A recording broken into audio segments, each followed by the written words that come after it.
정민재 씨와 김민아 씨는 결혼 3년차 부부입니다.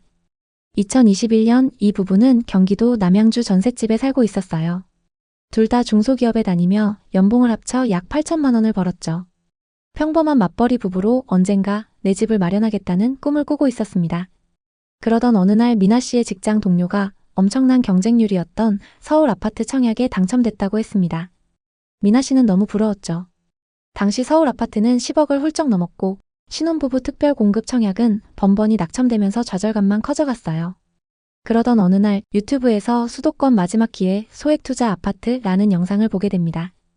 영상 속 유튜버는 경기도 양주 옥정 신도시를 가리키며 이렇게 말했어요. 투자금 5천만 원 미만이라면 광교나 동탄은 돈이 모자라지만 양주나 의정부에서는 집 한 채 살 수 있어요. 이 말은 부부에겐 마치 신이 내린 기회처럼 들렸습니다. 저 정도 투자 금액이면 우리도 집을 살 수 있겠네 라는 생각이 들었죠. 그렇게 부부는 전세 끼고 갭투자라는 새로운 투자 세계에 발을 들였습니다. 2021년 10월 부부는 양주 옥정 신도시의 옥정 센트럴파크 푸르지오 24평을 매수하기로 결정합니다. 매매가는 4억 5천만 원, 전세 보증금은 3억 9천만 원이었어요. 즉 실투입 자금은 약 6천만 원. 이 정도면 부부가 여지껏 모은 돈으로 충분히 감당할 수 있는 금액이었죠. 단지는 깔끔했고 근처에 호수공원과 중심 상가가 있어 쾌적한 분위기를 자랑했어요. 무엇보다 7호선 연장이라는 교통 호재가 부부의 마음을 사로잡았습니다. 서울까지 지하철로 갈 수 있다니 이건 진짜 기회야. 부부는 기대감에 부풀었죠. 계약 후 2주 만에 전세입자도 구해졌고 모든 게 순조로워 보였습니다. 첫 집을 산 기쁨에 부부는 서로를 끌어안으며 우리도 이제 부동산 투자자야. 라며 웃었어요. 계약 후 2달 만에 옥정 아파트 시세가 5억으로 오르면서 부부는 자신감이 생겼어요. 우리가 투자한 6천만 원만큼 올라서 벌써 수익률 100%야 라며 기뻐했죠. 이게 바로 부동산 투자의 매력 아니냐며 부부는 더 큰 꿈을 꾸기 시작합니다. 매주 주말 부동산에 들러서 좋은 매물이 없나 찾아다녔죠. 그러던 중 갭투자만큼 좋은 투자 방법을 알게 됩니다. 바로 분양권 투자인데요. 분양권 투자는 계약금의 프리미엄만 있으면 살 수 있었기 때문에 소액 투자로 아주 적합했어요. 곧바로 인근의 분양권을 프리미엄 3,500만 원을 주고 매수했어요. 이 두 번째 매수는 부부의 부채 규모를 급격히 키웠습니다. 갭 투자했던 집의 전세금과 분양권 중도금 대출. 하지만 부부는 이미 6천만 원 이상을 벌었다는 생각에 아무런 걱정이 없었습니다. 이제 부부는 2채의 신축 아파트를 소유한 젊은 투자 고수로 친구들 사이에서 화제가 됐습니다. 너희 진짜 대단하다 라는 말에 부부는 뿌듯함을 느꼈죠. 하지만 시간이 지나며 금리가 오르면서 투자했던 자산에 문제가 생기기 시작했어요. 전세 가격이 2, 3천만 원씩 떨어졌고 전세입자가 재계약 대신 더 저렴한 집으로 이동하려 했죠. 특히 분양권은 입주를 6개월 앞두고 마이너스 프리미엄 1천만 원이 붙었습니다. 부부가 프리미엄으로 지불했던 3,500만 원은 순식간에 날아갔고 오히려 마이너스 1천만 원의 빚이 생겼습니다. 이게 뭐야? 프리미엄이 마이너스로 바뀌다니. 민아 씨는 당황했지만 민재 씨는 일시적인 조정일 거야. 기다리면 다시 오를 거야. 라며 낙관했어요. 하지만 이건 단순한 조정이 아니었죠. 상황은 점점 더 심각해졌습니다.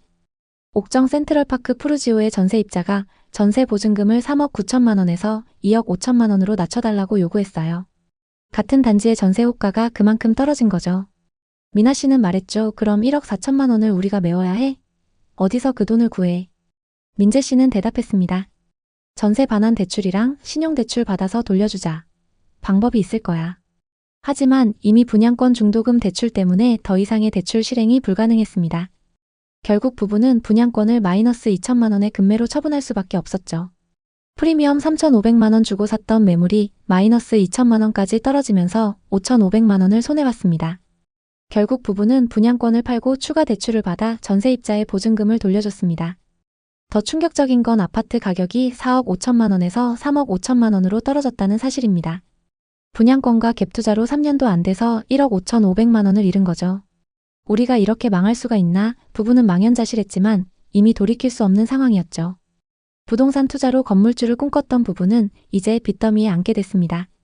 이 사례 말고도 많은 실패 사례들이 있습니다. 그만큼 지금 양주와 의정부 부동산 시장 분위기가 좋지 않은데요. 앞으로 이 지역 부동산 시장은 어떤 방향으로 갈지 궁금하신 분들 많으실 겁니다. 자세히 살펴보기 전에 양주와 의정부에서 가장 많이 하락한 아파트와 그 거래 내역을 먼저 확인해 보겠습니다. 최고가에 거래됐던 아파트들은 어디이고 지금은 얼마나 떨어졌는지 그리고 하락 이유는 뭔지 하나씩 짚어보겠습니다. 먼저 의정부 아파트부터 살펴보겠습니다. 의정부시 의정부동에 위치한 롯데캐슬입니다. 이 아파트는 2018년식 931세대 최고 27층의 준신축 대단지입니다. 1호선 의정부역과 의정부 경전철역들이 도보권에 위치하고 있고 역세권 대규모 상권을 이용할 수 있습니다. 이 아파트의 전용 84타입 매물이 21년 최고가 7억 9,500만 원에 거래됐습니다. 84타입의 분양가는 3억 5천만 원이고 상승장일 때 분양가에서 4억 5천만 원이나 상승했습니다. 이 아파트의 현재 시세는 어떨까요? 최근 3층 매물이 5억 7천만 원에 거래되면서 고점 대비 2억 3천만 원 하락했는데요. 최고가에 거래됐던 매물과 최근 5억 7천만 원에 거래된 매물은 각각 3층, 10층으로 층수가 꽤 차이 납니다. 저층 매물과 비교하기에는 조금 무리가 있습니다. 동일한 중층 기준으로 얼마나 빠졌는지 확인해 보겠습니다. 206동 중층이 5억 9천만 원부터 나와 있고 201동 탑층은 5억 8천만 원부터 나와 있습니다. 최고가보다 고층 매물인데도 2억 2천만 원 하락한 상황입니다. 다음은 양주 옥정 신도시에 위치한 이편한 세상 옥정입니다. 2018년식 1160세대인 이 아파트는 지하철 7호선 연장과 옥정 신도시 호재로 상승장에서 엄청난 상승을 기록했습니다. 단지 앞으로 신도시 중심 상권과 호수공원이 위치하고 있고 배정되는 초등학교는 옥빛 초등학교입니다. 전용 84타입 매물이 21년 최고가 6억 5천만 원에 거래됐습니다.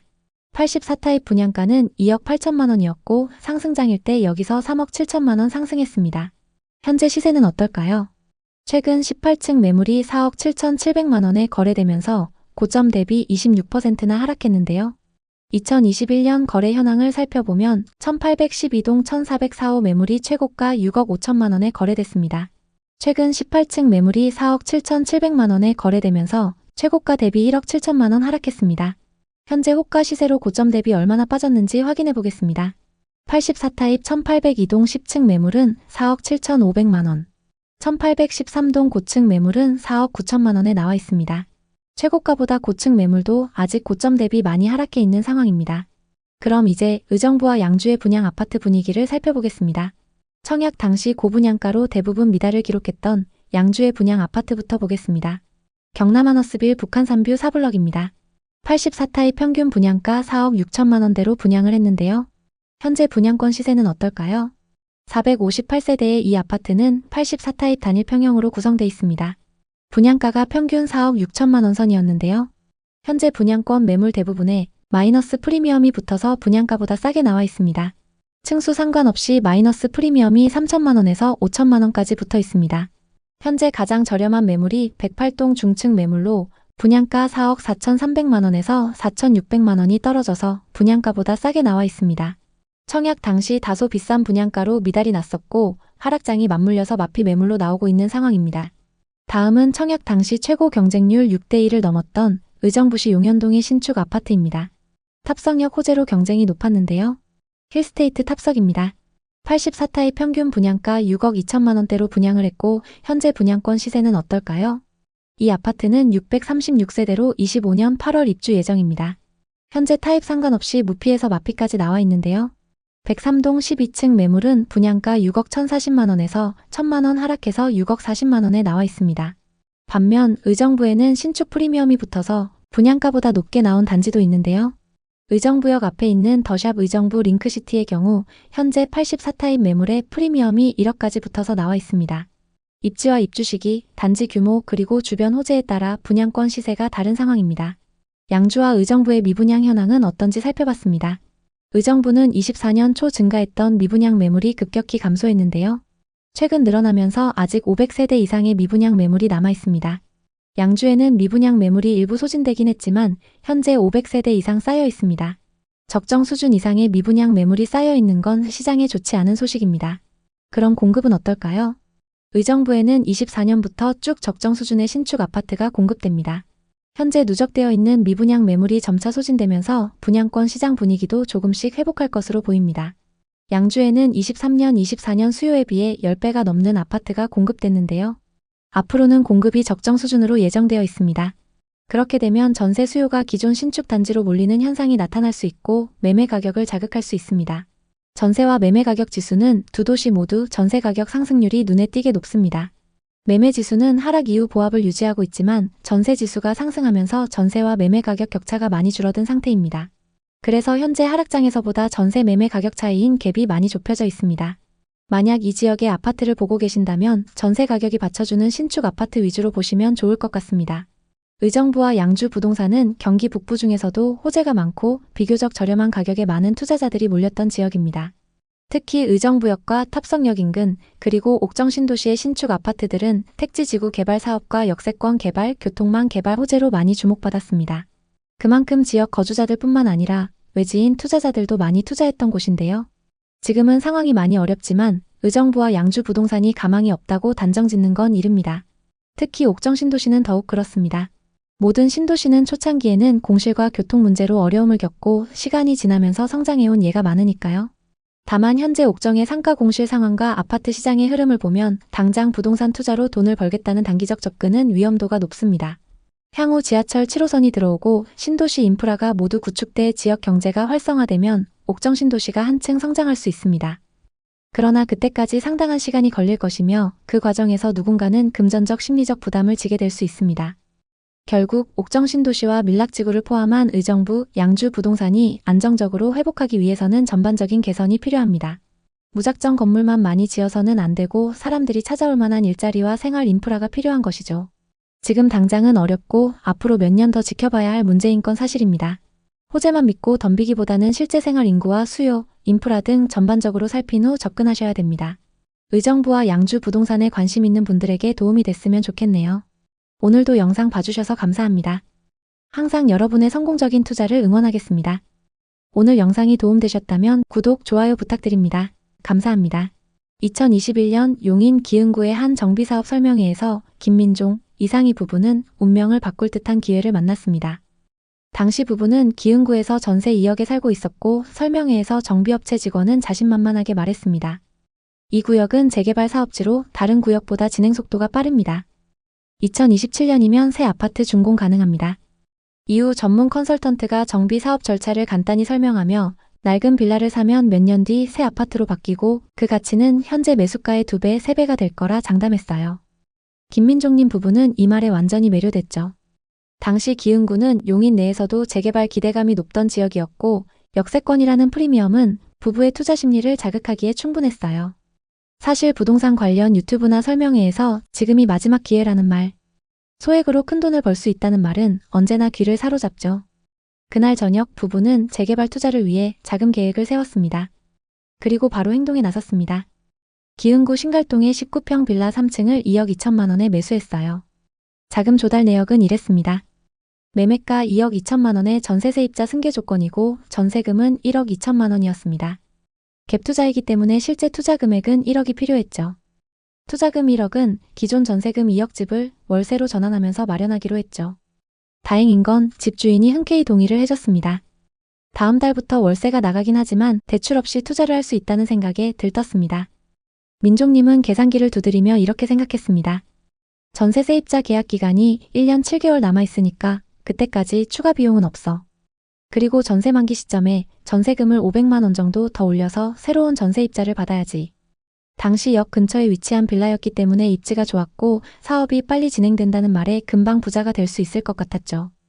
2021년 말부터 정부의 저금리 정책과 유동성 공급으로 부동산 가격이 급상승세를 탔습니다. 용인에서도 상황이 비슷했습니다. 같은 골목의 빌라들이 3억, 4억에 거래되며 민성님 부부의 기대는 한껏 부풀었어요. 정비사업 단톡방에서는 정비사업 순조롭게 진행 중 이라는 소문이 돌았고 부동산 커뮤니티에서는 이런 글도 올라왔습니다. 용인 기흥구 재개발 빌라로 벌써 1억 벌었습니다. 이 시기 부부는 자신들의 선택이 신의 한 수라고 확신했어요. 주변에서도 용인 기흥구 역세권 옆 재개발되면 최소 5억 이런 이야기가 오갔죠. 그러던 중 어느 순간 상황이 급변했어요. 금리 인상과 대출 규제 등으로 부동산 시장 전체가 흔들리기 시작했습니다. 신축 오피스텔과 아파트도 하락하는 와중에 빌라는 아무도 거들떠보지 않는 상황이 됐습니다. 전세 시세와 매매 시세가 동반 하락하기 시작했습니다. 설상가상으로 해당 지역 정비사업은 동의율과 사업비 증가 이슈 등으로 일시 중단되었습니다. 투자자들이 모인 단체 카톡방은 싸늘해졌죠. 재개발 사업은 정말 여러 가지 변수가 있습니다. 세부 단계마다 행정적, 법적 절차가 있고 협의해야 하는 부분도 많습니다. 사업이 지연되면 투자자는 속수무책으로 기다릴 수밖에 없죠. 민종님 부부는 이 시점에서 불안감을 느끼기 시작했지만 이미 돌이킬 수 없었습니다. 2023년 중반 인근 전세 시장이 흔들렸고 부부의 빌라 전세금은 기존보다 3천만 원 하락했습니다. 전세입자는 보증금 3천만 원을 빼주시면 재계약하겠다고 요구했죠. 부부는 수중에 현금 1,500만 원 밖에 없었고 신용대출을 받아 겨우 3천만 원을 마련했죠. 최근 같은 빌라 라인의 3층이 1억 9천만 원에 팔렸어요. 민종님 부부는 매도 시나리오를 짜봤습니다. 시세대로 팔아도 큰 손해를 보는 상황이었죠. 민종님은 한숨 쉬며 말했습니다. 이제 팔면 손해가 너무 커. 부부는 재개발의 희망을 붙잡고 버티고 있지만 마음 한구석엔 불안이 커져가고 있습니다. 용인은 수지구, 기흥구, 처인구, 입지에 따라 매우 다른 분위기를 보이고 있습니다. 수지구 역세권 단지를 포함해 일부 신축 아파트들은 과거 최고가를 거의 회복한 곳도 있습니다. 하지만 앞서 살펴본 빌라 투자 실패 사례처럼 적게는 몇 천만 원, 크게는 몇 억씩 손해본 사례도 많습니다. 이제 용인의 부동산 시장, 특히 비싸게 거래된 지역들의 현재 상황에 대해 자세히 살펴보겠습니다. 용인하면 어떤 이미지가 떠오르시나요? 2010년대 중반부터 용인 수지구, 기흥구, 처인구 등에서 대규모 신도시와 택지지구 개발이 활발히 진행되었습니다. 죽전, 보정, 마북, 구성 등에서 엄청난 속도로 개발이 진행됐습니다. 하지만 문제는 용인의 수요였습니다. 서울과 비교적 가까운 입지에도 불구하고 당시 용인은 교통 인프라와 생활 편의시설이 부족해 실수요자들에게 큰 매력을 주지 못했습니다. 하지만 2019년부터 상황이 바뀌기 시작했습니다.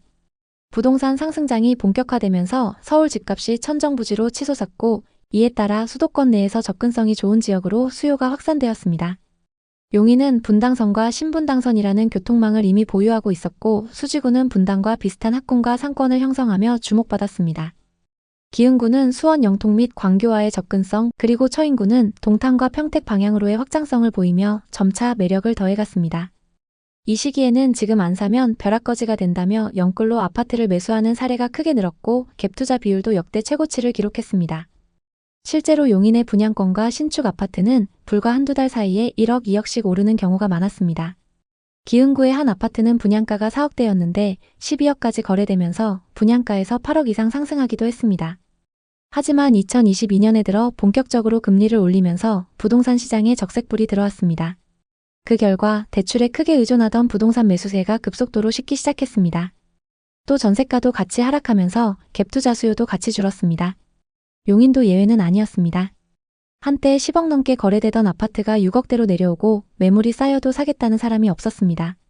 반토막에 가까운 하락을 보고 이제 용인은 끝난 것 아니냐는 전망이 흘러나왔고 실제로 고점 매수자 중에는 이자 부담을 이기지 못해 경매를 당하거나 큰 손실을 본 분들도 많았습니다. 엄청난 하락을 겪은 용인. 그렇다면 지금 용인 부동산 시장에 들어가는 건 어떨까요? 지금 용인은 정확히 어떤 상황인지, 가장 많이 하락한 아파트는 어디인지, 또 얼마나 하락했는지 자세히 살펴보겠습니다. 최근 용인 수지에서 가장 많이 하락한 아파트는 성북역 롯데캐슬 골드타운입니다. 최고가 대비 2억 5천만 원 하락했는데요. 신분당선 성북역 초역세권에 위치한 아파트로 84타입 분양가가 5억 3천만 원이었습니다. 그랬던 아파트가 상승장에서 14억 9,500만 원까지 거래되면서 분양가 대비 9억 6천만 원가량 상승했습니다. 현재 시세는 어떨까요? 용인 부동산은 반도체 산업단지 개발과 광역철도 개통, 그리고 역세권 개발 호재들로 크게 상승했습니다. 호재가 많았기 때문에 투자자들이 몰리면서 서울만큼 가격이 올랐는데요. 하지만 지금은 분위기가 많이 달라졌습니다. 상승기 가격에 비해 30%까지 빠진 곳도 있습니다. 지금이 적정 가격일까요? 많은 분들이 투자했던 용인 부동산. 특히 상승장 막바지에 거래량이 높았는데요. 투자 경험이 적은 20대, 30대가 최고가에 영끌한 사례도 많이 있습니다. 그런데 지금은 신축 아파트들도 하락하고 있는 상황인데요. 투자자들이 손해를 보면서 내놓고 있고 거래도 많이 줄었습니다. 계속적으로 매물을 내놓으면서 거래 가격보다 저렴한 호가 매물이 쌓이고 있습니다. 오늘은 용인의 부동산 시장 분위기를 살펴보고 현재 시세가 적당한지 아니면 더 떨어질지 분석해 보겠습니다. 그리고 영상 후반부에는 용인 아파트 중에서 가성비 좋은 급매물을 담아봤습니다. 용인의 아파트를 고민하고 계신다면 오늘 영상 끝까지 시청해주세요. 먼저 최고가에 거래됐던 아파트를 찾아보고 이 아파트의 현재 시세를 확인해 보겠습니다. 고점 대비 얼마나 하락했을까요? 첫 번째 단지는 수지구 성복동에 위치한 버들치마을 성복자이 2차입니다. 이 아파트는 2010년식 783세대, 주차 대수는 세대당 2.2대입니다. 용인 서울 고속도로 인근에 위치하고 있어서 서울 출퇴근이 편리합니다. 버들치마을 단지들과 함께 대규모 주거타운을 형성하고 있고 배정되는 초등학교는 성서초등학교입니다. 2021년 전용 124타입 매물이 최고가 11억 3천만 원에 거래됐습니다. 2019년 말 가격은 6억 6천만 원이었고 2년 만에 4억 7천만 원 상승했습니다. 현재 시세는 어떨까요? 최근 5층 매물이 8억 1천만 원에 거래되면서 3억 2천만 원이나 하락했습니다. 2021년 거래 내역을 보면 213동 1102호 매물이 최고가에 거래됐는데요. 용인에 거주하는 투자자가 상승장 끝물에 매수했습니다. 상승기 때 11층 매물이 최고가 11억 3천만 원에 거래됐고 최근 5층 매물이 8억 1천만 원에 거래됐습니다. 무려 3억 2천만 원이나 하락했습니다.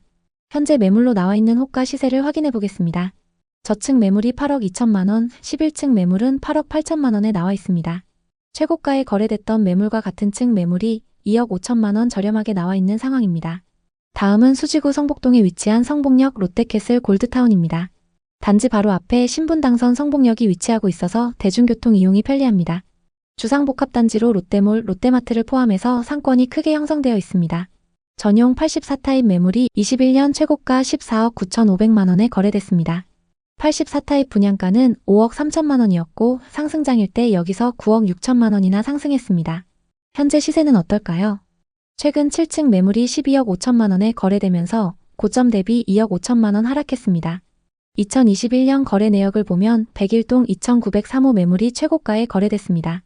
이 아파트 84타입의 최근 시세는 12억에서 12억 7,500만 원 수준입니다. 현재 호가 시세로 고점 대비 얼마나 빠졌는지 확인해 보겠습니다. 현재 중층 매물이 12억 5천만 원, 고층 매물이 12억 9천만 원부터 나와 있습니다. 고층 매물 기준 최고가 대비 2억가량 저렴하게 나와 있습니다. 다만 거래 이력을 보면 23년 이후 꾸준히 상승 거래가 되고 있는 상황입니다. 이어서 용인의 분양 아파트 시세를 살펴보겠습니다. 현재 수지구에는 거래 가능한 아파트 분양권 매물이 없고 처인구에는 거래 가능한 분양권 매물이 많은 상황입니다. 청약 당시 경쟁률 5대1을 넘었던 처인구의 아파트를 살펴보겠습니다. 힐스테이트 몬테로이입니다. 이 아파트는 84타입 평균 분양가 4억 4,300만 원대로 분양을 했는데요. 현재 시세는 어떨까요? 3개 단지로 들어선 이 아파트는 30평대로 구성되어 있습니다. 84타입의 평균 분양가가 4억 4천만 원 선이었습니다. 현재 분양권 매물 대부분에 마피가 붙어서 분양가보다 저렴하게 나와 있습니다. 마피가 최대 5천만 원대까지 붙어 있는데요.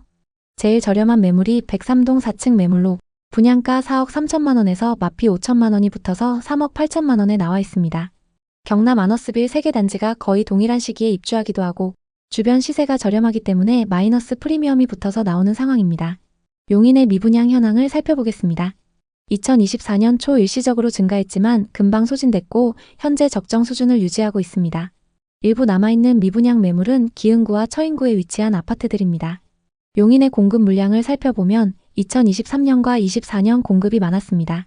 특히 24년에는 수요보다 2배 많은 신축 아파트가 공급됐는데요. 공급 물량은 처인구에 집중되어 있습니다. 수지구의 가격 지수를 살펴보면 전세 가격의 상승세가 엄청나고 매매 지수도 상승 전환했습니다. 기흥구는 수지구에 비해서는 상승폭이 적지만 역시 상승세를 이어가고 있습니다. 처인구의 분위기는 좀 다른데요. 기흥, 수지와는 다르게 하락세가 계속되고 있습니다. 앞으로 공급도 많고 마피 분양권도 많이 쌓여있는 만큼 당분간 처인구에서 급격한 상승을 기대하기는 어렵습니다. 현재 서울이나 경기도 상급지처럼 회복세가 크진 않은 용인입니다. 다만 용인 중에서도 역세권, 도심 중심지에 위치한 곳들은 점차 상승세를 타고 있습니다. 특히 수지구의 신분당선 인근 신축 아파트들 가격 상승폭이 눈에 띄게 높아졌는데요. 용인시 아파트 가격은 여러 요인으로 인해 하락했지만 중장기적으로는 교통망 확충과 반도체 클러스터 조성 그리고 플랫폼시티 개발 등이 진행되면서 다시 주목받을 가능성이 있습니다. 단기적으로는 공급 과잉과 금리 부담으로 인해 추가 조정 가능성이 있지만 입지가 좋은 지역인 수지, 기흥, 구성 등 신규 개발 지역은 회복 속도가 빠를 수도 있습니다. 따라서 용인시 아파트를 고려하는 경우 입주 물량과 교통, 인프라 개발 상황을 꼼꼼히 확인하는 것이 중요합니다. 오늘도 영상 봐주셔서 감사합니다. 항상 여러분의 성공적인 투자를 응원하겠습니다. 오늘 영상이 도움되셨다면 구독, 좋아요 부탁드립니다. 감사합니다. 2021년 청주의 33평 아파트에 이상호, 김수연 부부가 살고 있었습니다. 방 3개, 욕실 2개가 있는 이 집은 전세로 계약한 곳으로 전세금은 2억 5천만 원이었습니다. 부부는 매일 저녁 퇴근 후 소파에 나란히 앉아 유튜브를 켜고 부동산 채널을 보며 시간을 보냈습니다. 화면 속 전문가들은 청주시의 미래를 장밋빛으로 그리며 지금이 기회입니다 라고 했죠. 뉴스와 온라인 커뮤니티는 부동산 폭등 같은 헤드라인으로 거의 도배가 됐습니다. 청주시는 개발 호재가 끊이지 않는 곳이었고 일자리와 도심 개발로 많이 주목받았습니다. 부부는 부동산에 대해 깊이 공부하며 꿈을 키워갔습니다. 상호 씨는 이러다 우리만 뒤처지는 거 아니냐며 열정적으로 투자 기회를 찾았고 아내 수연 씨는 신중했지만 점점 남편에게 설득당하기 시작했습니다. 그러던 중 전세 계약 만기가 다가왔고 부동산에 방문했습니다. 중개사에게 시세를 물어보고 부부는 큰 고민에 빠졌는데요. 전세 시세가 너무 올라서 매매 가격과 큰 차이가 안 났기 때문입니다. 당시 살고 있던 아파트의 33평 매매 시세는 5억 2천만 원, 전세 시세가 4억이었습니다. 부부는 모아둔 현금과 대출을 합치면 전세를 구할 수 있었지만 여기서 고민이 시작되었습니다. 청주는 앞으로도 개발이 계속될 것이고 집값도 오를 텐데 전세와 매매 가격 차이가 1억 2천만 원밖에 안 나면 지금 사는 게 좋을 것 같았죠. 중개사는 말했습니다. 이 돈 주고 전세 사시는 것보단 매매로 사두시면 돈도 벌고 좋죠. 이번 기회에 내 집 마련하시죠. 아내 수연 씨는 집을 사본 경험이 없어 망설였습니다. 혹시 지금 너무 비싼 거 아니야? 그녀는 조심스럽게 물었지만 상호 씨는 단호했습니다. 지금 안 사면 우리만 바보 되는 거야. 청주는 절대로 망할 리 없어. 그는 확신에 가득 찼습니다. 부부는 밤늦게까지 이야기를 나누며 계획을 세웠고 결국 큰 결정을 내렸습니다. 전세를 구하는 대신 내 집 마련에 도전하기로 한 것입니다. 그들의 자산은 현금 1억 4천만 원, 신용대출 2천만 원, 그리고 부모님께 받은 3천만 원으로 총 1억 9천만 원이었습니다. 이 돈을 바탕으로 부부는 전세로 거주하던 청주시 청원구의 아파트를 매수하기로 했습니다. 매매가는 5억 2천만 원. 모자란 3억 3천만 원은 담보대출로 충당하기로 했습니다. 서류를 준비하고 계약서를 쓰는 날 수연 씨는 손이 떨렸지만 상호 씨는 미소를 지으며 이제 우리도 집주인이야 라며 이제 자기만 믿으라고 했습니다. 2021년 말 그들의 기대는 현실이 되는 듯 했습니다. 매수한 아파트의 시세는 5억 5천만 원을 돌파했고 호가는 6억 심지어 7억까지 치솟았습니다. 부부는 8억까지 오르면 팔기로 하고 행복한 나날을 보냈습니다. 그들은 아이를 위한 학군 좋은 동네로 이사하거나 남은 돈으로 부동산 투자를 하나 더 해볼 계획을 세웠습니다. 모든 것이 완벽해 보였습니다. 하지만 2022년 중순부터 청주시 부동산 시장에 먹구름이 들이우기 시작했습니다. 정부의 대출 규제와 금리 인상이 이어지며 시장이 급격히 얼어붙었습니다. 한때 하늘을 찌를 듯했던 집값은 순식간에 곤두박질 쳤습니다. 아파트의 매물은 쌓여갔고 가격은 4억 원, 급기야 3억 5천만 원까지 떨어졌습니다. 5억 7천만 원에 샀던 집이 2억 이상 하락한 것입니다. 설상가상으로 담보대출 금리는 2.1%에서 5.1%로 2배 이상 뛰었고 원금을 제외한 이자만 월 140만 원이 나가게 되었습니다. 매달 빠져나가는 이자는 부부의 통장을 쥐어짜는 듯 했습니다. 집값이라도 오르면 기분 좋게 이자를 감당할 텐데 부부는 점점 대화가 줄어들었습니다. 한때 행복한 공간이었던 아파트는 이제 무거운 짐이 되었습니다. 이웃들 사이에서도 비슷한 이야기가 들려왔습니다. 청주시에서 영끌로 집을 샀던 많은 이들이 손실을 감당하며 한숨을 쉬고 있었습니다. 2025년 현재 청주시 부동산 시장은 그 암울했던 시기를 지나 약간의 회복세를 보이고 있습니다. 부부의 아파트 시세는 4억 1천만 원까지 올랐지만 여전히 매입했던 5억 7천만 원에는 한참 못 미칩니다. 1억 5천만 원 이상의 손실을 안고 있는 부부는 여전히 이자를 갚으며 버티고 있습니다. 청주에서 과연 무슨 일이 있었던 걸까요? 청주 부동산 시장은 지방광역시를 통틀어서 가장 많이 상승한 지역으로 꼽히는데요. 2019년부터 시작된 상승세는 2021년 말까지 이어졌습니다. 특히 2020년 상반기에는 청주시의 매매가가 급등하면서 청주 부동산 시장은 많은 사람들의 관심을 끌었습니다. 그러나 2022년을 기점으로 시세가 하락하기 시작했고 이 하락세는 금리 인상과 경제 불확실성의 영향을 받았습니다. 실제로 청주 아파트 매매가는 2021년 2월 최고가를 기록했으며 이후 약 1년 반 동안 30%가량 하락한 것으로 나타났습니다. 예를 들어 흥덕구의 주요 아파트들은 2021년 초 평균 7억 원에서 7억 5천만 원을 기록했으나 2021년 말에는 약 6억 원대로 거래되었습니다. 이는 금리 인상과 같은 경제적인 불안정 요소가 부동산 시장에 미친 직접적인 영향으로 분석됩니다. 또한 금리 인상과 대출 규제 강화가 청주 시장에 미친 영향은 특히 두드러집니다. 대출 금리가 증가함에 따라 주택 구매가 어려워졌고 이는 수요 감소로 이어졌습니다. 청주 부동산은 여전히 투자 가치가 있지만 부동산을 매수할 때는 신중한 접근이 필요합니다. 이제 청주의 부동산 시장, 특히 비싸게 거래된 지역들의 현재 상황에 대해 자세히 살펴보겠습니다. 최근 청주에서 가장 많이 하락한 아파트는 시티 프라디움 1단지입니다. 최고가 대비 3억 6천만 원이나 하락했는데요. 2020년식 797세대 신축 아파트의 분양가는 84타입 기준 3억 3천만 원이었습니다. 이 아파트는 상승장에서 매매가 7억 7천5백만 원까지 거래되면서 분양가 대비 4억 5천만 원이나 상승했습니다. 현재 시세는 어떨까요? 부동산 상승기에 청주 부동산은 비수도권 중에서도 호재가 많고 저렴한 가격에 많은 투자자가 몰렸습니다.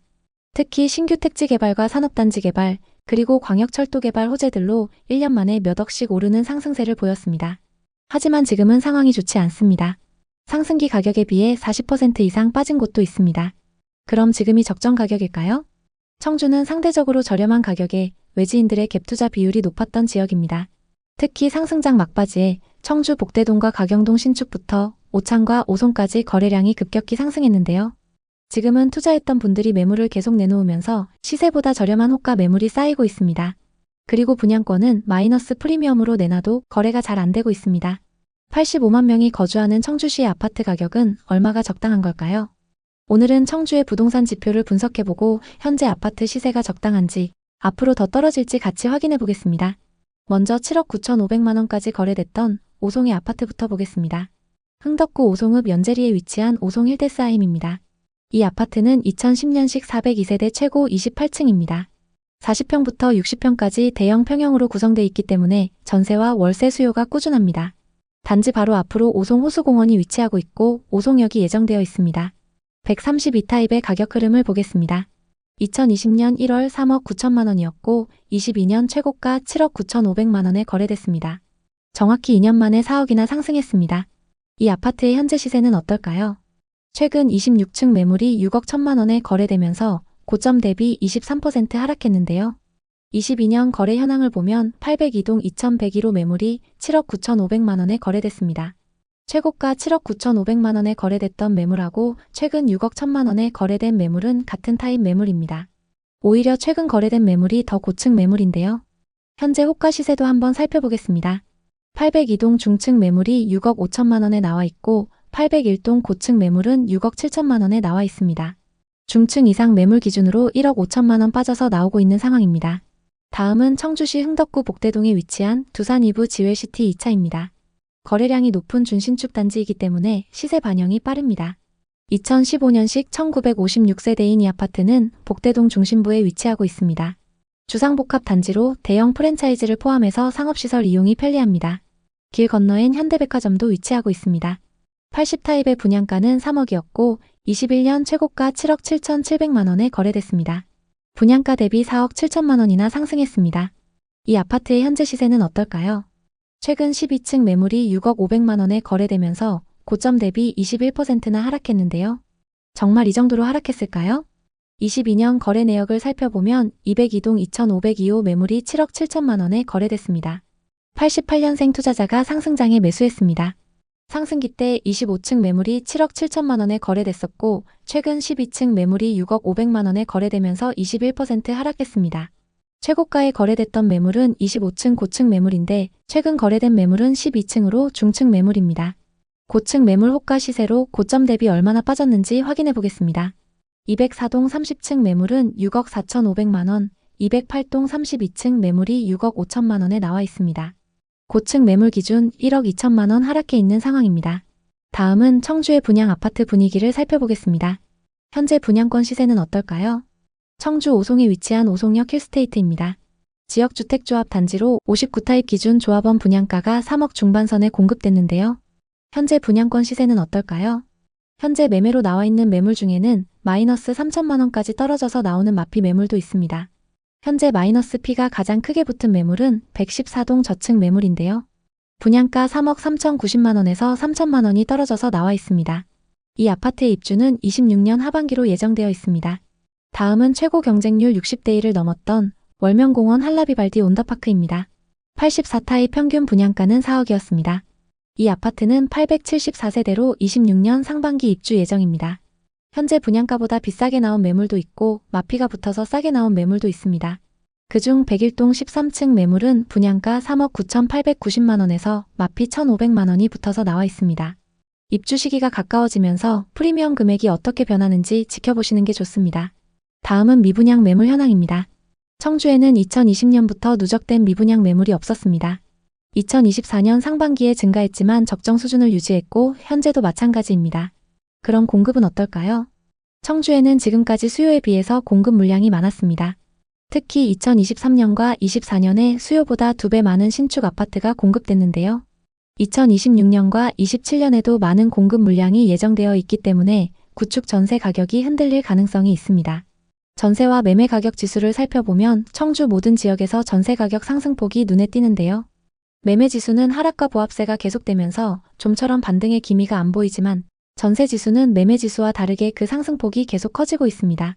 가격을 점차 회복하고 있는 신축 아파트들의 영향이 큰 상황입니다.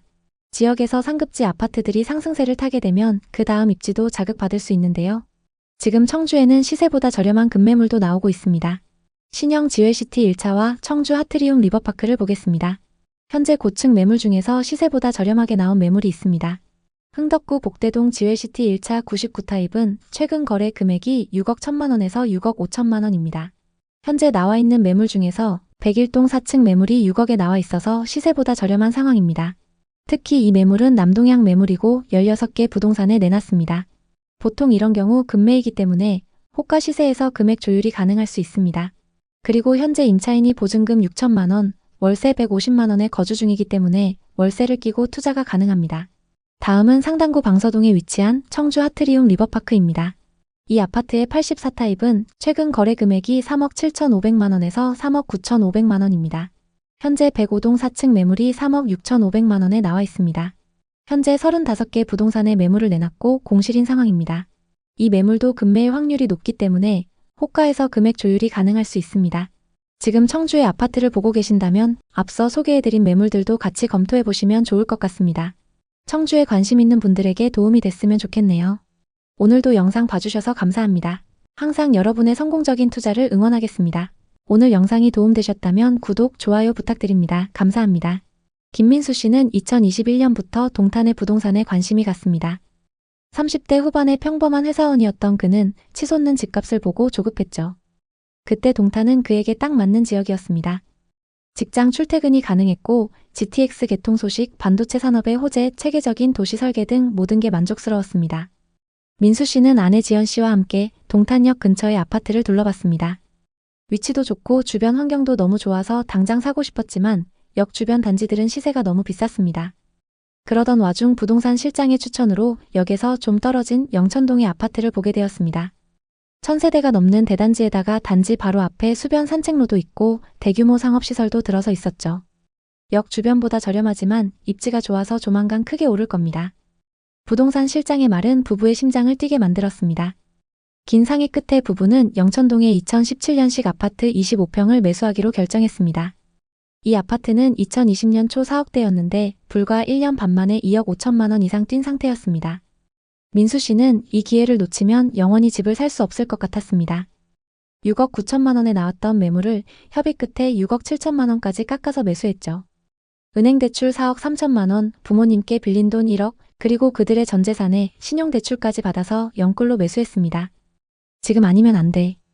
동탄은 앞으로 더 오를 거야. 민수 씨는 동탄 부동산이 앞으로 쭉 오를 거라는 확신이 가득했습니다.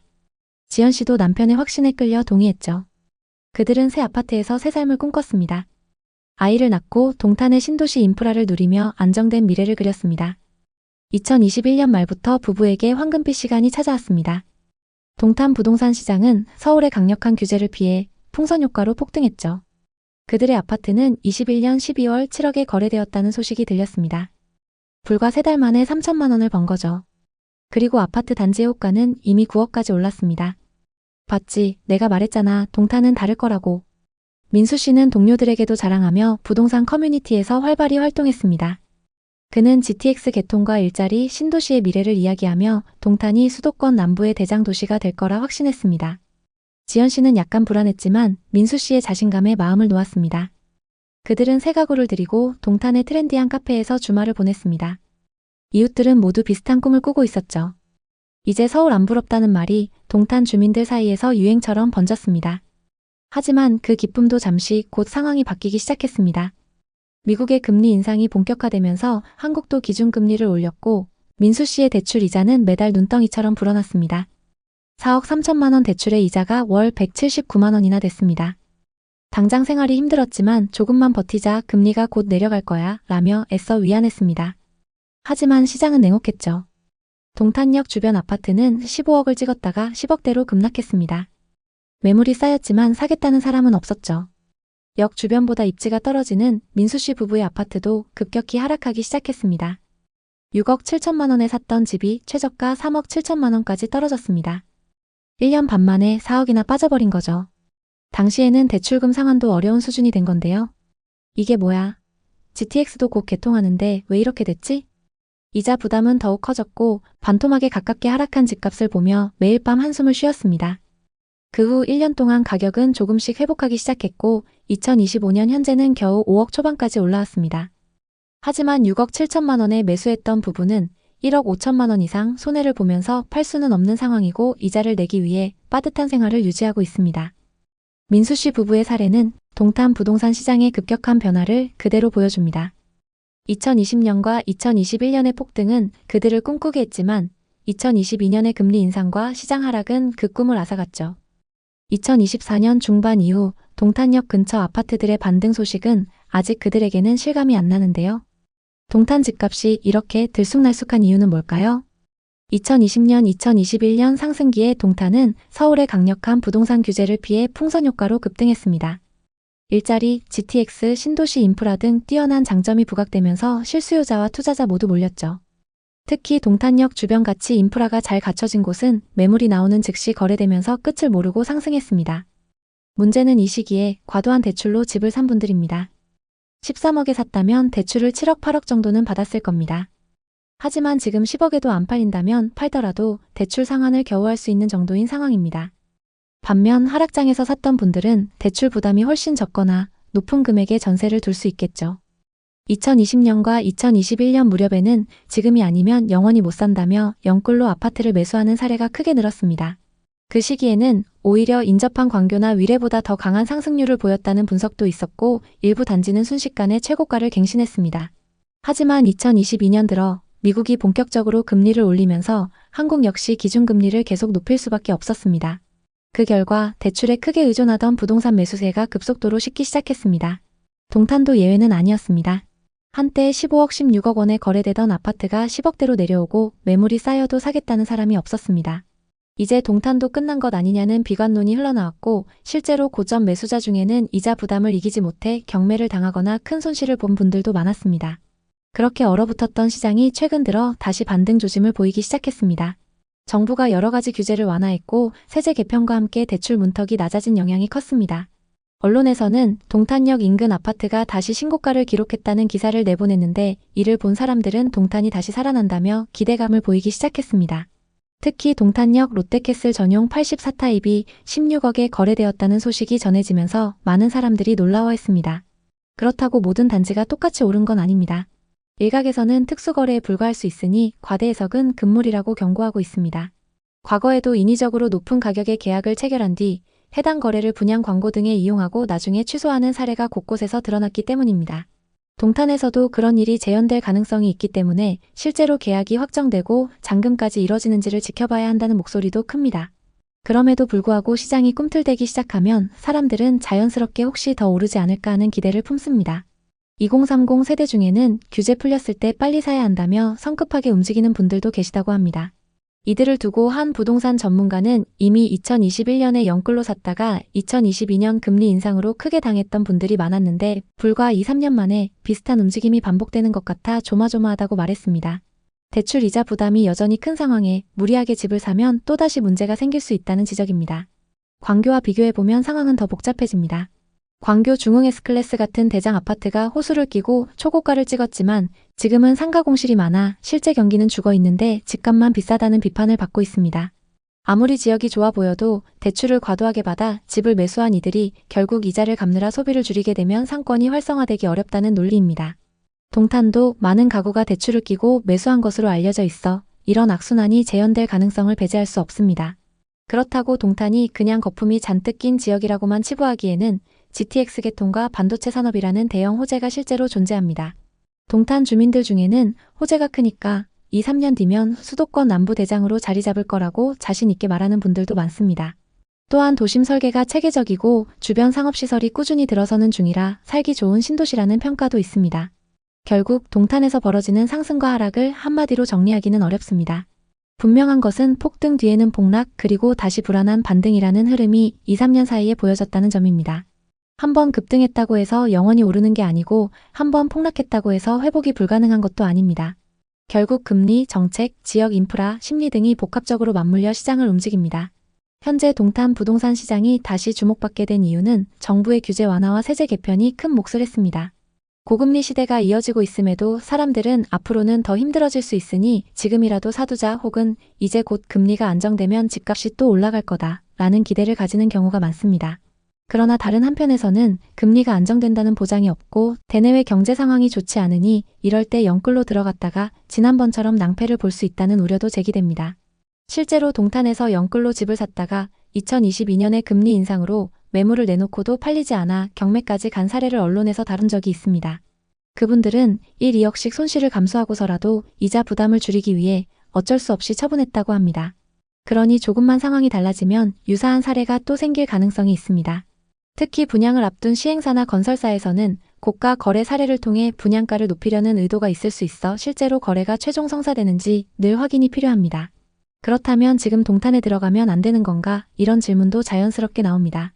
이에 대해 부동산 전문가들은 무조건 안 된다가 아니라 매우 신중해야 한다는 쪽에 가깝습니다. 실거주를 위해 오랜 기간 거주할 목적이라면 어느 정도 가격 변동은 감수하고 충분히 만족스러운 생활 인프라를 누릴 수 있습니다. 그러나 단기 시세 차익을 노리고 또다시 영끌로 뛰어드는 것은 여전히 위험이 크다는 것이 대세 의견입니다. 현재 미국 금리가 조금 낮아지긴 했지만 언제 또 올릴지 알 수 없는 상황이고 국내 상황도 언제 어떻게 변할지 알 수 없습니다. 결국 동탄의 현재 상황은 한국 부동산 시장이 안고 있는 전반적인 문제들을 보여준다 해도 과언이 아닙니다. 어느 순간 수요가 폭발해 단기간에 가격이 치솟고 금리 인상으로 바로 꺾였다가 규제 완화로 다시 반등하는 식의 패턴이 반복됩니다. 이런 환경에서 중요한 것은 오를 때 무조건 올인하기보다 위험을 인식하고 대비하는 자세입니다. 지금처럼 대외 여건이 불안정한 시기에는 혹시 모를 하락장에 대비해 대출을 줄이고 자본을 늘려나가는 게 현명합니다. 한편 동탄이 과연 광교나 위례보다 입지가 좋냐는 논쟁도 계속됩니다. 일각에서는 GTX 개통으로 서울 접근성이 강화된다면 동탄이 훨씬 경쟁력이 올라간다고 말하지만 정작 그것이 실현되기 전까지는 불확실한 미래로 남아 있습니다. GTX 호재 효과가 생각보다 미비하거나 다른 변수로 인해 수요가 줄어들면 예상만큼 시세가 오르지 않을 수도 있습니다. 이렇듯 동탄은 다양한 변수를 한꺼번에 끼고 있는 지역입니다. 그렇다고 해서 동탄 자체가 나쁜 도시라는 의미는 전혀 아닙니다. 잘 정비된 인프라와 도시 설계가 이미 훌륭하다고 평가받고 있고 주민 만족도가 높다는 후기도 많습니다. 하지만 앞으로 오를 거라는 기대감만 갖고 과도하게 대출을 끼거나 주변 시세를 보지 않고 덜컥 매수하는 건 위험성이 크다는 점도 분명합니다. 결론적으로 동탄이 지금 다시 부상하는 모습은 어떻게 보면 당연하지만 동시에 우려스럽습니다. 이미 한 차례 폭등과 폭락을 경험한 곳이어서 또다시 버블이 생기는 건 아닌지 시장이 어떻게 반응할지 주시해야 한다는 의견이 우세합니다. 어느 부동산 관계자는 주변에서 한두 건 고가 거래가 나오면 전체 시세가 다 오른 것처럼 호도되는 경우가 많다고 말합니다. 그러나 부동산이란 한두 건으로 모든 것을 일반화하기 어렵습니다.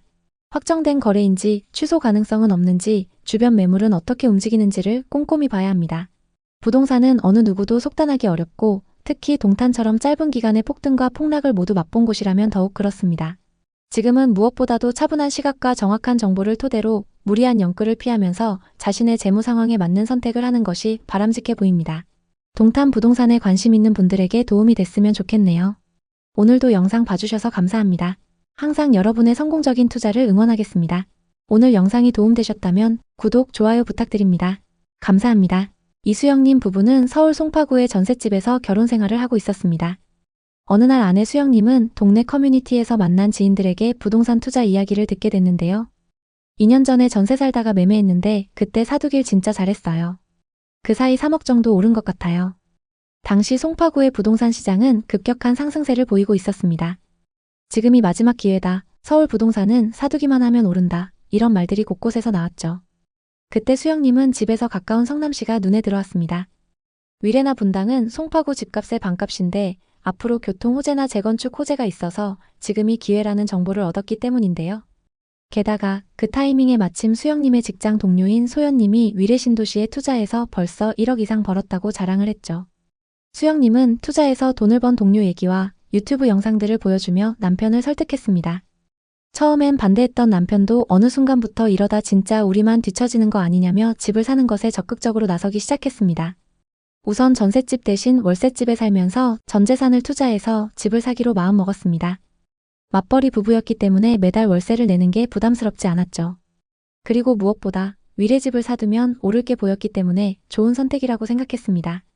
그렇게 전셋집을 정리하고 전세금과 모았던 돈을 합쳐 현금 2억 7천만 원에 신용대출 5천만 원, 부모님께 받은 돈 3천만 원까지 총 3억 5천만 원을 모았습니다. 이 돈으로 부부는 위례 신도시의 매물을 계약했습니다. 매매가는 11억, 전세는 7억 5천만 원으로 갭 3억 5천만 원이었죠.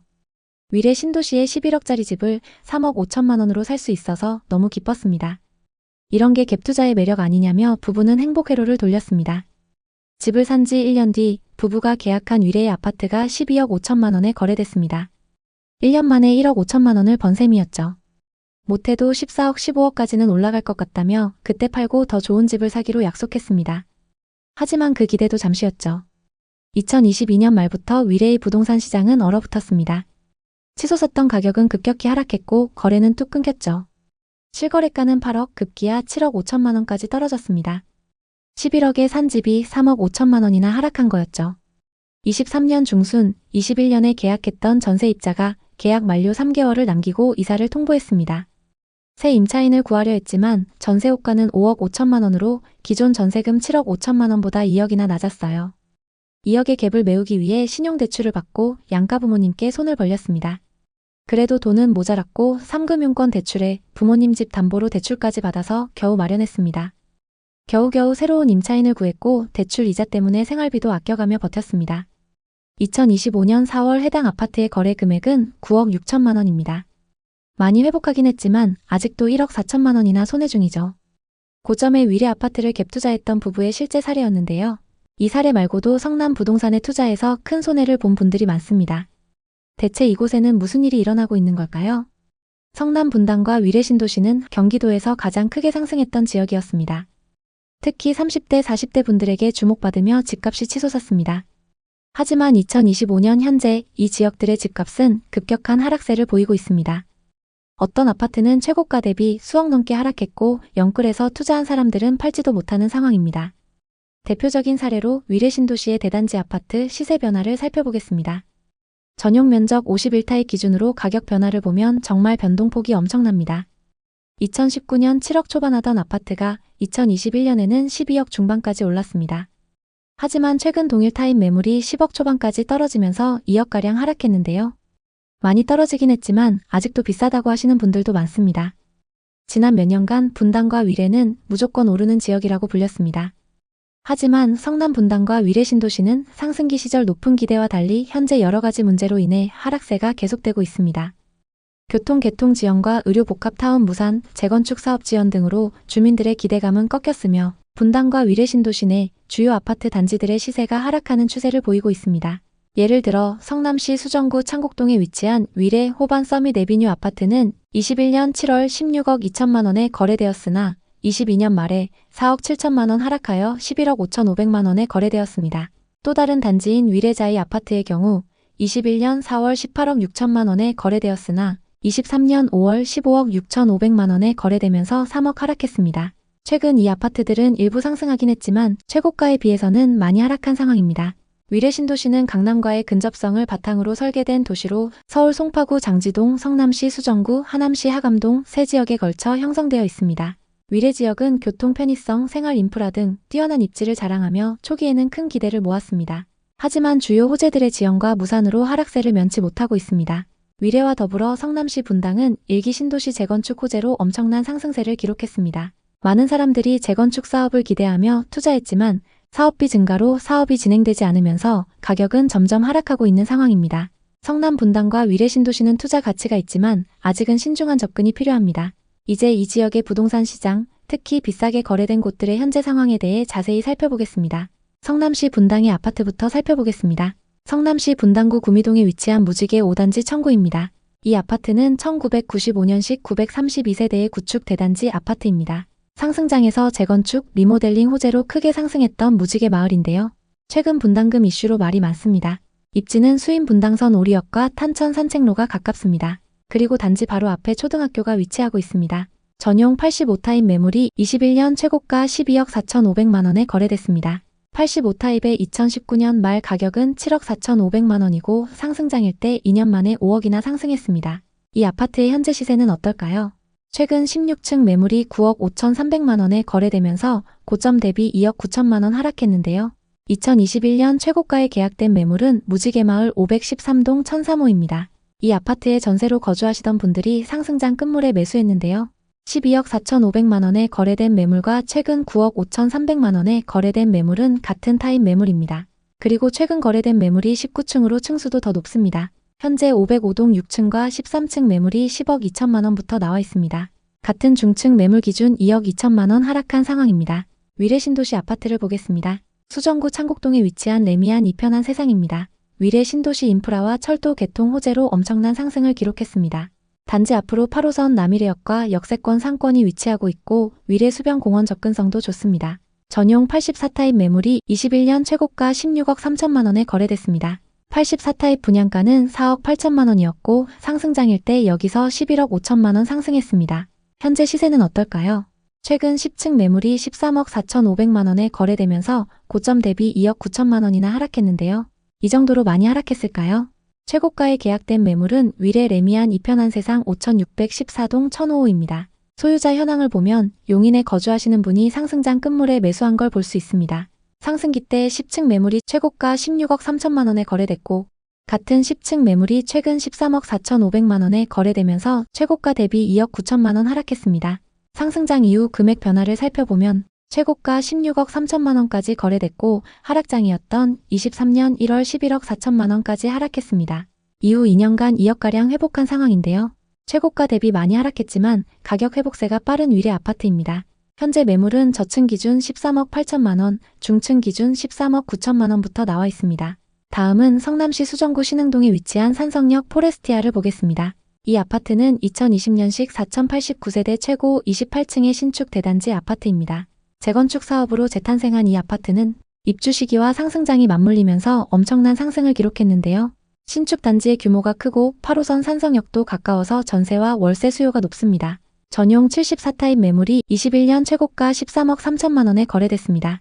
74타입의 분양가는 5억 4천만원이고 상승장일 때 분양가에서 8억가량 상승했습니다. 이 아파트의 현재 시세는 어떨까요? 최근 14층 매물이 11억 4,500만원에 거래되면서 고점 대비 1억 9천만원 하락했는데요. 거래 내역을 자세히 한번 살펴보겠습니다. 최고가에 계약된 매물은 산성역 포레스티아 118동 704호입니다. 74타입 기준 매매가 13억 3천만원으로 이 아파트에서 가장 최고가에 거래됐습니다. 서울에 거주하시는 60대 부부가 상승장 끝물에 매수했는데요. 13억 3천만원에 거래됐던 매물과 최근 11억 4,500만원에 거래된 매물은 같은 타입 매물입니다. 다만 각각 7층, 14층으로 층수가 좀 차이 납니다. 층수별 시세를 비교해 보겠습니다. 최고가에 거래됐던 매물은 7층 매물이고 최근 하락 거래된 매물은 14층 매물입니다. 최근 거래된 매물이 오히려 더 층수가 높은데요. 상승장 이후 거래 가격 변화를 살펴보겠습니다. 최고가 13억 3천만원까지 거래됐었고 하락장이었던 23년 1월 8억 5천만원까지 하락했습니다. 이후 2년간 3억가량 회복한 상황인데요. 최고가 대비 많이 하락했지만 가격 회복세가 빠른 산성역 포레스티아입니다. 현재 호가 시세는 4층과 고층 매물이 11억부터 나와 있습니다. 성남의 미분양 현황은 어떤지 살펴보겠습니다. 2019년 이후 미분양 매물이 거의 없었고 22년 이후 일시적으로 증가했습니다. 하지만 계속 적정 수준을 유지하고 있는데요. 이 정도의 미분양 매물이 쌓여 있는 건 지역 전체에 좋은 소식입니다. 그럼 공급은 어떨까요? 성남에는 24년부터 26년까지 수요에 비해 적은 물량이 공급됩니다. 현재 누적되어 있는 미분양 매물도 거의 없기 때문에 신축 아파트 가격이 빠르게 회복될 것으로 보입니다. 다만 27년에 수요에 비해 많은 물량이 공급될 예정입니다. 입주 물량은 수정구에 집중되어 있는데요. 앞서 살펴본 산성역 포레스티아 건너편에 3,400세대가 넘는 산성역 해리스톤 입주가 예정되어 있습니다. 입주 시점에 주변 전세 가격 흐름을 지켜보시는 게 좋습니다. 전세와 매매 가격 지수는 전세 가격 상승률이 눈에 띄게 높습니다. 매매 지수도 하락 이후 상승세를 보이고 있지만 전세 지수가 더 크게 상승하면서 전세와 매매 가격 격차가 많이 줄어든 상태입니다. 다만 성남시 중원구의 경우 매매 가격이 아직 크게 상승하지는 못하고 있습니다. 그리고 거래도 수정구와 분당구에 비해 저조한 상황입니다. 당분간은 전세 가격이 받쳐주면서 거래가 활발한 수정구와 분당구의 신축 아파트 위주로 보시면 좋을 것 같습니다. 성남 부동산은 호재가 많고 서울 못지않은 입지로 많은 투자자들이 몰렸던 지역입니다. 특히 분당 재건축과 위례 신도시 그리고 산성역 인근의 신축 아파트들이 많이 주목받았습니다. 그만큼 지역 거주자들 뿐만 아니라 외지인 투자자들도 많이 투자했던 곳인데요. 성남 분당과 위례 신도시는 여전히 투자 가치가 있지만 아직은 신중한 접근이 필요합니다. 특히 서울의 집값 상승으로 인한 부담을 느낀 사람들이 위례, 분당을 새로운 투자처로 선택했으나 최근의 부동산 시장 하락과 함께 후회하는 사람들이 많아지고 있습니다. 일부 주민들은 서울은 집값이 계속 오르고 있는데 위례와 분당은 오르긴커녕 떨어진다며 실망감을 표출하고 있는데요. 가격이 오르지 않으면서 투자자들의 관심을 잃었고 거래량이 낮아지고 있습니다. 결국 성남 부동산 시장은 개발 지연, 사업 무산 등 여러 요인으로 인해 어려움을 겪고 있으며 이를 해결하기 위해서는 개발 사업 진행과 원만한 재건축 사업 추진이 필요한 상황입니다. 성남 부동산에 관심 있는 분들에게 도움이 됐으면 좋겠네요. 오늘도 영상 봐주셔서 감사합니다. 항상 여러분의 성공적인 투자를 응원하겠습니다. 오늘 영상이 도움되셨다면 구독, 좋아요 부탁드립니다. 감사합니다. 지난 몇 년간 부동산 시장은 폭등 그 자체였습니다. 서울과 수도권은 이미 집을 사기 힘들 만큼 가격이 올랐었고 많은 사람들이 지방이나 광역시로 눈을 돌렸습니다. 그 중에서도 제주도는 특별한 투자처로 주목받던 지역이었죠. 특히 제주도의 오션뷰 타운하우스들은 많은 사람들의 투자 심리를 자극했습니다. 최민수, 이지연 부부도 이런 분위기에 휩싸였어요. 서울에서 전세로 살던 이 부부는 친하게 지내는 부부 동반 모임에서 이런 얘기를 들었습니다. 희철이네가 산 제주도 집이 벌써 1억 넘게 올랐대. 애월 쪽이라던 것 같은데 대박이야. 친구 부부가 제주도 부동산으로 돈을 벌었다는 말에 부부는 자극을 받았죠. 그날 저녁 집으로 돌아와서 둘은 투자 계획을 세웠습니다. 그래도 제주도가 아직 저렴하니까 지금이라도 사두자. 아직 안 늦었어. 부부는 모았던 돈과 부모님께 빌린 돈, 신용대출을 합쳐 제주도의 오션뷰 타운하우스를 분양받았습니다. 매매 가격은 7억이었는데요. 그중 중도금 대출이 4억 2천만 원이었고 완공 시점에 맞춰서 임차인을 구할 거라서 크게 상관없어 보였습니다. 분양 사무실에서는 계약서에 서명하는 날 이렇게 말했죠.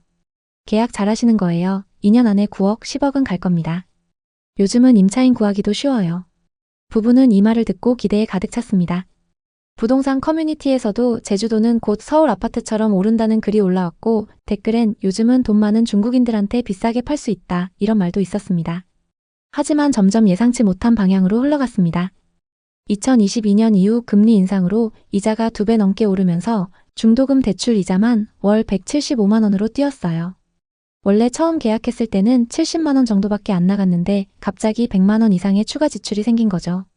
갑작스럽게 늘어난 이자에 부부는 당황했습니다. 하지만 제주도 타운하우스 인근 부동산들을 찾아가 봐도 분위기는 좋았습니다. 고객님, 어차피 오션뷰 타운하우스는 오를 거고 요즘 집 알아보러 다니는 손님들도 꽤 많아요. 문제는 이후 제주도 부동산 가격이 계속 하락했다는 겁니다. 심지어 계약한 곳 바로 옆집이 23년 초 5억 초반에 거래가 됐는데요. 7억에 계약한 부부의 자산은 순식간에 2억가량 줄어들었습니다. 매월 이자만 170만 원씩 나가는데 타운하우스 가격도 2억 가까이 떨어지자 부부는 멘붕 상태가 됐습니다. 공사가 완료됐는데도 6개월간 공실로 비어 있어서 잔금 해결하는데도 큰 어려움을 겪었습니다. 겨우 임차인을 구하긴 했지만 원하던 시세보다 한참 낮게 구했는데요. 게다가 임차 계약 기간을 1년으로 했기 때문에 또 공실이 날 확률도 높습니다. 그 집에서 오래 살길 바라면서 기도하고 있다고 하는데요. 현재 동일한 타입 타운하우스의 호가 시세는 5억 후반에 나와 있습니다. 가격이 많이 떨어져서 팔 수도 없는 상황입니다. 이 사례 말고도 제주도에는 많은 투자 실패 사례가 있습니다. 대체 무슨 일이 일어나고 있는 걸까요? 전반적인 분위기와 또 다른 하락 사례들을 하나씩 살펴보겠습니다. 제주도 부동산 시장은 지난 10년간 극적인 변화를 겪었습니다. 2010년대 중반부터 관광붐, 영어 교육도시 개발, 제2공항 기대감으로 외지인 투자가 급증하며 부동산 가격이 급등했습니다. 특히 2019년 이후 제주 아파트 매매 지수는 급상승을 기록했으며 2021년에는 오션뷰 타운하우스와 공항 근처의 아파트가 10억을 가뿐히 넘었습니다. 외지인 거래는 2021년 1000건을 넘으면서 정점을 찍었습니다.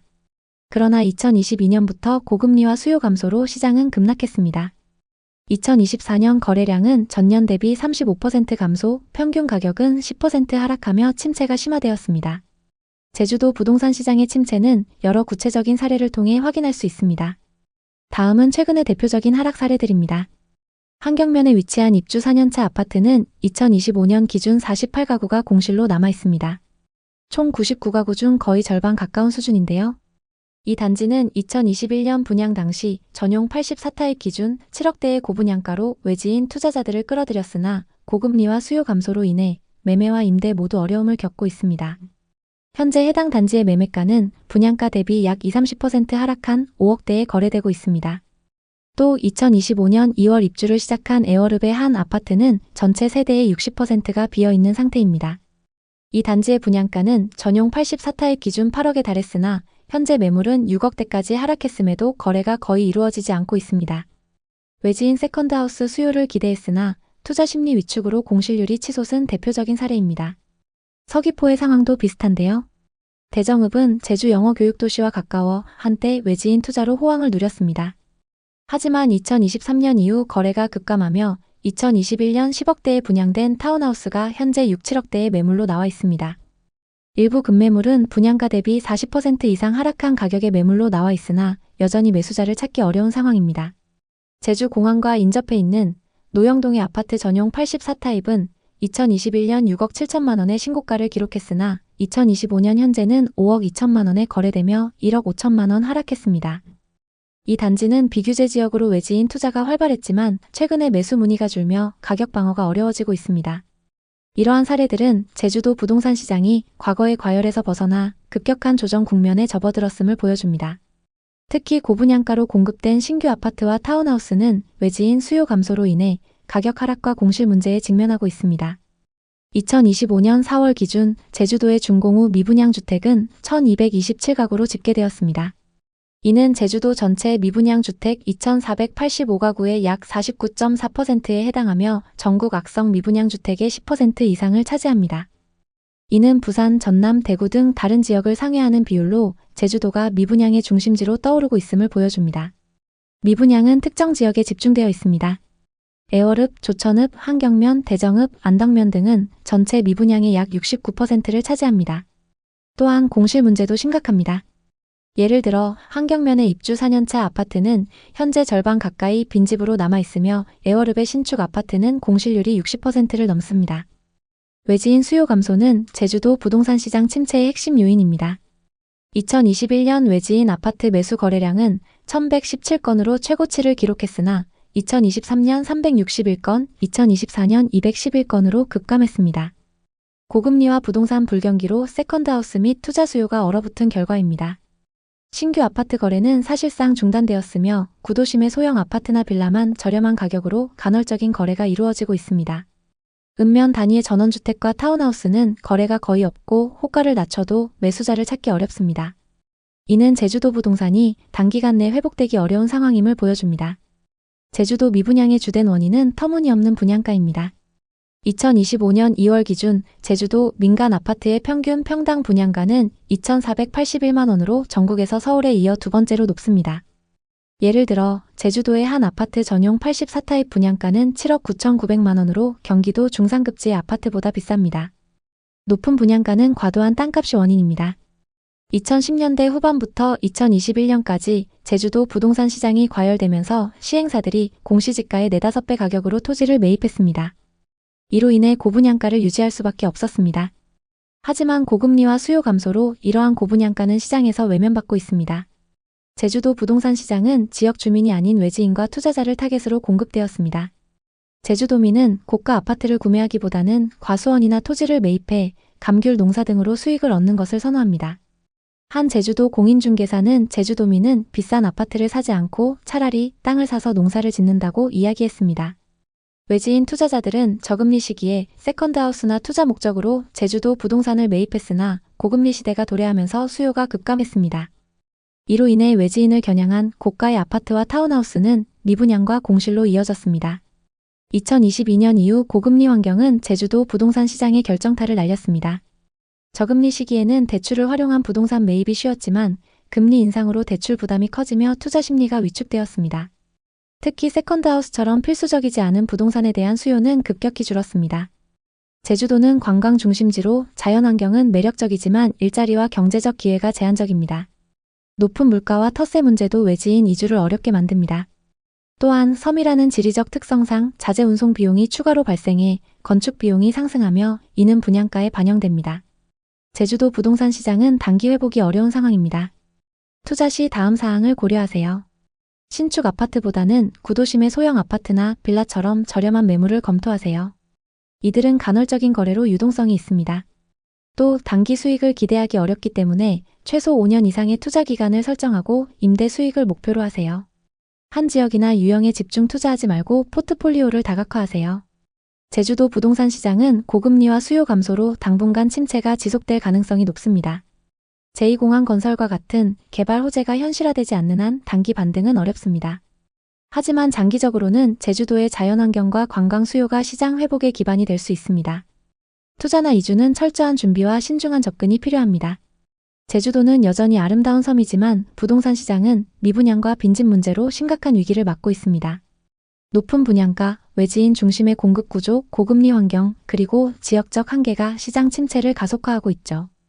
앞서 살펴봤던 실제 하락 사례는 이러한 문제의 심각성을 보여줍니다. 투자를 고민하시는 분들이라면 급하게 매수에 나서기보다는 시장을 관망하며 가격이 안정화되기를 기다리시는 것이 좋습니다. 세컨하우스를 원한다면 전세나 월세 혹은 연세로 거주하며 시장 상황을 지켜보는 것이 현명한 판단입니다. 또 분양 사무실이나 부동산의 호객행위나 허위 매물에 속지 않도록 정보를 꼼꼼히 확인하세요. 제주도 부동산 투기 열풍은 많은 사람들에게 기회이자 동시에 큰 손해를 안겼습니다. 제주의 바다는 여전히 아름답지만 거품이 낀 가격에 휩쓸리면 큰 손실을 볼 수 있습니다. 철저한 사전 조사와 전문가의 조언을 통해 리스크를 최소화하며 현명하게 투자하시길 바랍니다. 제주도 부동산에 관심 있는 분들에게 도움이 됐으면 좋겠네요. 오늘도 영상 봐주셔서 감사합니다. 항상 여러분의 성공적인 투자를 응원하겠습니다. 오늘 영상이 도움되셨다면 구독, 좋아요 부탁드립니다. 감사합니다.